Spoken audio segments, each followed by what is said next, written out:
Hey everyone, I'm John Hayden. Let's queer up politics.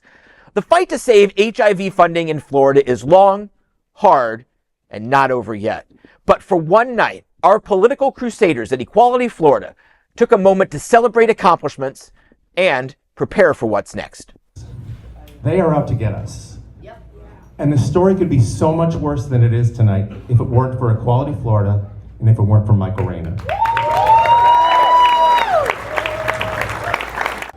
The warning is not hyperbole.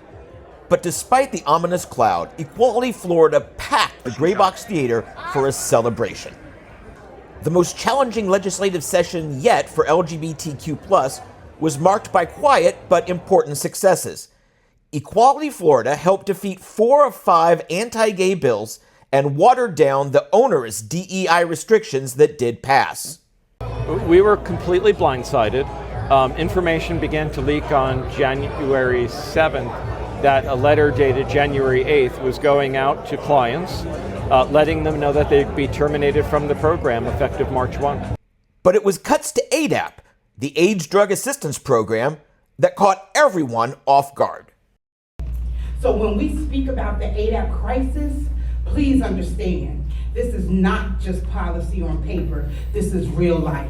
I'm here reluctantly, but I'm here to... On this night, everyone was there to honor Michael Rajner, the community leader who tries to fly below the radar.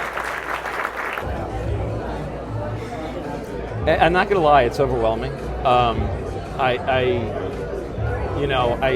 This issue's touched so many people's lives. So many people have lost people to HIV/AIDS over the last several decades. And so, when I was up there just hearing messages through social media of how important this issue was to them because of a family member or a loved one that they had lost, or someone that they know that's currently struggling and trying to figure their way how to access the medications come March 1. It's just all overwhelming. He spent months in Tallahassee to get funding restored and found bipartisan support, with several Republicans even turning out to the evening honors.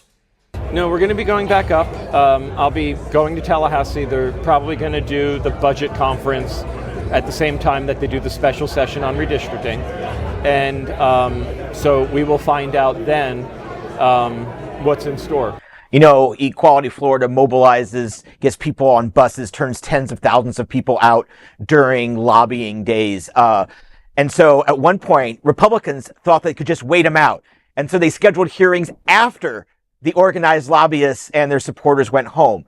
But those guys rallied, and only 4 days later, after an exhausting first trip, they were back in Tallahassee. You can see my entire interview with Michael at Greater Wilton Manors on YouTube and Facebook. And you know what? It was great to have a night where we could celebrate the wins. And there's been more of those. And we do need those. And this was that. Yes, yes. So I was so thankful to be there and be a part of it. Oh my God, and Michael's so loved. I mean, with good reason, okay? Yeah. But I mean, like, just that story of him saying, okay, I gotta fight Tallahassee, so how am I gonna do this? I'm gonna move there for a couple months, okay? He took his dog with him. Well, I mean, he had to. Yeah. He knew he was in for the fight, and you can't be ready to fight without your dog next to you, know? So I mean, that's the kind of, that's a testament to the character that this man has and what he brings to our